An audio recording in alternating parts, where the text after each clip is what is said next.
Now, I want to talk to you about the song called Breathe.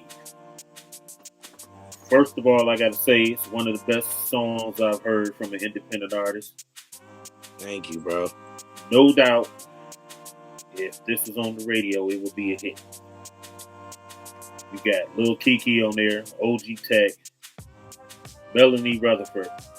And that name right there, that's the reason why.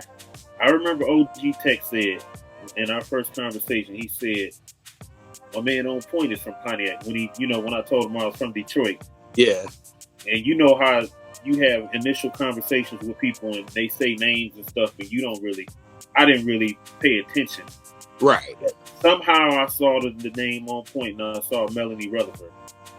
And I was like, okay, he must be doing something, because I remember during the time when the whole slum village and all that kind of stuff was going on. Man, good old She man. was around singing hooks and stuff on a lot of stuff.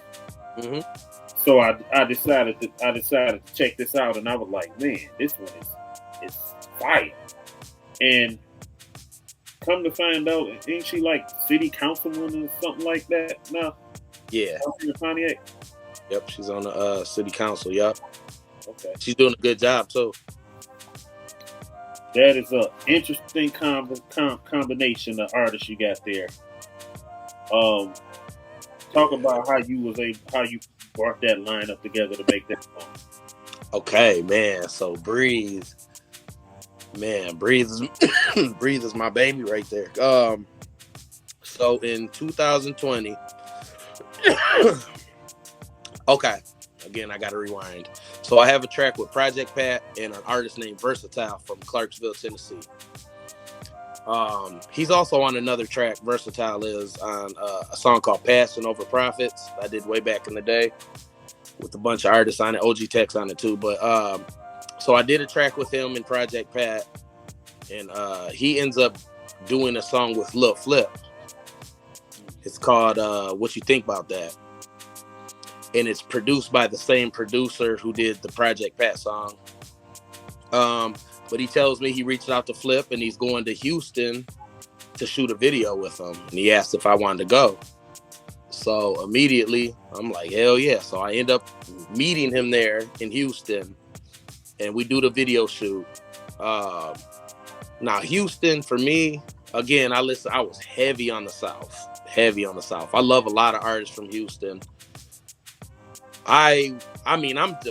They pick me up from the airport and I'm like, bro, we gotta check so-and-so out. We gotta check this place out. Like, no, this is a screw shop. We gotta, I felt like I was home, but I never had been there before. I was so inspired.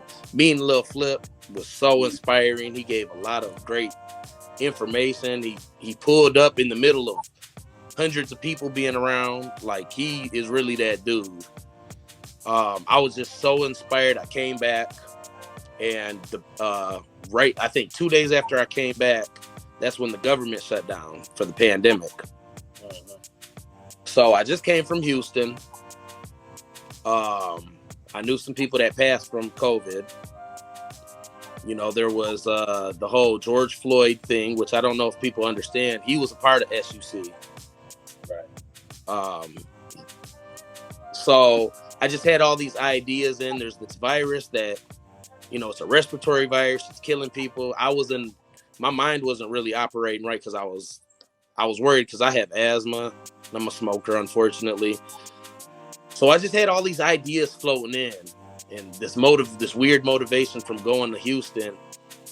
And I just kind of just put things together. When I got the beat, I'm like, dog, I gotta get Lil Keke or a Houston artist on it.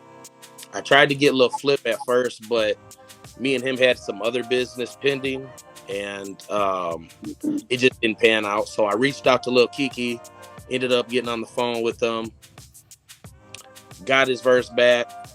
Once I had the beat, me and Lil Keke, OG Tec and Down Pat anything I had going, they getting on, you know, because I know they gonna kill it. And then Melanie, I'd known Melanie since I was a little kid. Like, being in the studio with her and Coop the Real, I've always looked up to her and wanted to work with her. And Faya just happened to know her. Like, I mean, be in contact with her still. You know what I mean? So she was going to his studio at the time and recording. So I'm like, put that together for me. And the rest was history, man. Okay.